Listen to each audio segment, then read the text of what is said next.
Hi hello నమస్తే అండి. నేనైతే దేనికి దిగులు చెందను, నాకు ఈ పని రాదు, నేను చేసుకోలేను అని అస్సలు బద్దకించి కూర్చోను. నేను నీట్గా ఫేస్ వాష్ చేసుకుంటాను. ఉదయం చేసుకుంటా, మధ్యాహ్నం ఫేస్ వాష్ చేసుకుంటాను, మళ్ళీ పడుకునే ముందు కూడా ఫేస్ వాష్ చేసుకుంటాను. లేదు ఈ మధ్యన ఈవినింగ్ నేను ఏవైనా వీడియోస్ చేస్తే తప్పకుండా ఫేస్ వాష్ చేసుకుంటాను. అయితే ఇలా చేసుకోవడం వల్ల, ఫేస్ వాష్ చేయడం వల్ల ఏమవుతుందంటే మట్టి ధూళి దుమ్ము ఎక్కువ ఉండకుండా పింపుల్స్ రావు. చాలా నీట్గా ఉంచుకోవాలి. సున్నితమైన ముఖం కదా మనది. ప్రతి ఒక్కరు కూడా ముఖాన్ని చాలా నీట్గా ఉంచుకోవాలి.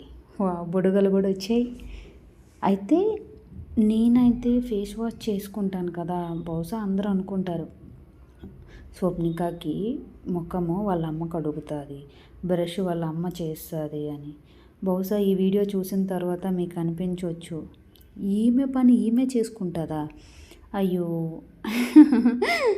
ఇన్ని రోజులు మేము ఈమె పని వాళ్ళ మదర్ చేస్తుందేమో, వాళ్ళ సిస్టర్ చేస్తుందేమో అని మీరు అపోహపడి ఉంటారు కదా.